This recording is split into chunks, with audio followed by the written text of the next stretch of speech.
নমস্কার বন্ধুরা, কেমন আছেন সবাই? আশা করি সবাই খুবই ভালো আছেন। তো আজকে আমরা এসেছি আমাদের শ্রীরামপুরে চাদরা শেতলা তলায়। তো এই শেতলা তলার কথা অনেকেই হয়তো শুনেছেন। এটা একটা খুবই জাগ্রত মন্দির। এখানে আমরা আমাদের ফ্ল্যাটের 3-4 জন মিলে এসেছি। পাপিয়া দিয়ে এসেছে, রুমা কাকিমা, আমি, আমার ছেলে, সবাই মিলে এখানে মন্দিরে পুজো দিতে এসেছি। তো এখানে ষষ্ঠী থেকেই মেলা বসে যায়। ষষ্ঠী মানে এখানে আমাদের দুর্গা পুজোয় যেমন ষষ্ঠী, সপ্তমী, অষ্টমী, নবমী, দশমী আমরা কাটাই, তেমনি এখানেও ষষ্ঠী, সপ্তমী, অষ্টমী, নবমী, দশমী পড়ে। এখানে ষষ্ঠী পড়েছে চৈত্র মাসের 1 তারিখ, অর্থাৎ 15ই মার্চ। ষষ্ঠী থেকে এখানে মেলা টেলা বসে যায়। আমরা এসেছি সপ্তমীর দিনকে বিকেলে। তো সপ্তমীর দিনটা একটু হালকা ফাঁকা থাকে, সন্ধ্যে থেকে আরও ভিড় বেড়ে যায়। অষ্টমী রাত্রিতে যেমন দুটো থেকে এখানে অষ্টমী লেগে যাচ্ছে। তো তখন থেকে ভক্তদের লাইন থাকে, প্রচণ্ড পরিমাণে জল ঢালা। আমি দেখাচ্ছি একটু পরে শিবের মাথা কী করে জল ঢালে। এখানে তো শেতলা পুজো হচ্ছে, তো সেটা আমি দেখাচ্ছি। তো সারা দিন ভিড় থাকে অষ্টমীর দিনকে এই জল ঢালার জন্য। সেই জন্যই আমরা সপ্তমীর দিনকেই বিকালে গিয়ে পুজো দিয়ে আসলাম। দেখতে পাচ্ছেন আজকেও কীরকম কত পরিমাণে ভিড়, প্রচণ্ড লাইন আজকেও। কোনো রকমে এক ঝলক মাকে একটু দূর থেকে দেখার জন্য সবাই ফোনবন্দি করছে একটু করে ছবি। যে যেমন পারছে দূর থেকে একটা করে মায়ের ছবি তুলে নিচ্ছে। দেখুন মাকে সামনে থেকে কত সুন্দর লাগছে। এক ঝলক মাকে দেখে যেন মন ভরে যায়। তো সপ্তমীর দিন বলেই তবু একটু ফোনে ছবি তুলতে পেরেছি।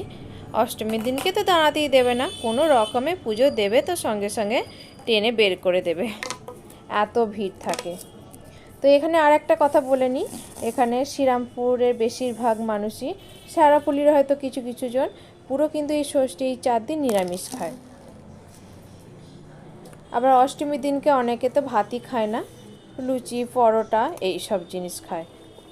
তো এখানে এই মায়ের আবার সব কিছু পুজোতে চলে না, যেমন ডাঁটা, করলা, তেতো জাতীয়, নিম পাতা, এইগুলো কিন্তু এই কদিন অনেকেই খায় না। এই দেখুন সামনে থেকে এক ঝলক মাকে ছবিতে একটু তুলতে পেরেছি। কোনো রকমে এখানটা একটু পুজো টুজো দিয়ে দিলাম, নাম গোত্র বলে। তো ভালোই, মোটামুটি আজকে একটু ধীরে সুস্থে পুজো দিতে পারলাম। তো ওই দেখুন বালতির মধ্যে মায়ের চরণামৃত রয়েছে, সবাই একটু একটু করে বাড়ি নিয়ে যায়। একটু ফুল দিয়ে মাকে ভালো করে পুজোটা দেওয়া গেল। পরপর করে আমরা তবু কিছুক্ষণ দাঁড়াতে পেরেছিলাম মায়ের মন্দিরের সামনে, মাকে কিছুটাক্ষণ ভিডিও করতে পেরেছি।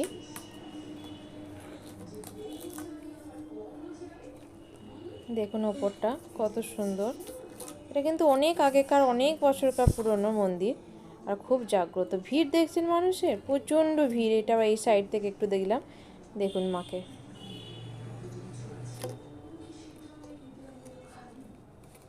খুব জাগ্রত। কিন্তু আমাদের পুজো টুজো দেওয়া হয়ে গেল, তারপরে একটু মায়ের আবার সাইড থেকে একটু করে ছবি তুলে নিলাম। ঢুকতে তো পারাই যাচ্ছে না, কোনো রকমে একটু ফোনটা বাড়িয়ে একটু করে পুজো টুজো দেওয়া হয়ে গেছে। তো এই যে বলছিলাম না অষ্টমীর দিনকে সবাই জল ঢালে বেশি, তার আগেও কিছু কিছু ষষ্ঠী সপ্তমীতে অল্প ঢালে। এই যে একটা দেখছেন ওপর একটা পাইপ দিয়ে আছে লম্বা করে, এর ওপরে জল ঢালে, এই যে ওপরটা দিয়ে জল ঢালে, তো একদম আমাদের বাবার মাথায় পৌঁছে যায়। এই সিস্টেমটা খুব সুন্দর।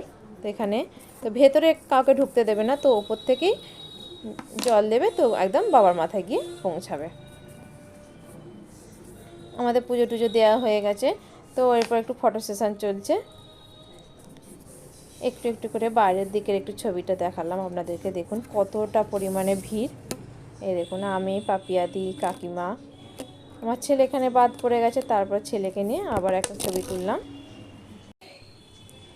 দেখুন বন্ধুরা কত সুন্দর বাইরের দিক থেকে মন্দিরটাকে সাজিয়েছে, ঝাড়বাতি আরে সব দেয়া আছে। প্রচুর পরপর যত সন্ধ্যে হচ্ছে ভিড় বাড়ছে। আমার ছেলের এটা পছন্দ হলো, তো এটাও নিল। আমরা মেন মেলার দিকে যাইনি অতটা, ওখানেও প্রচুর দোকানপাট বসেছে। এই দেখুন এটা হলো বাইরের দিকটা, ওই যে দূরে মাকে দেখা যাচ্ছে এক ঝলক। তো কেমন লাগলো বন্ধুরা? আমাদের এই চাদরা শীতলা পুজো। তো যদি পারেন একবারে আসবেন, এসে দেখে যান।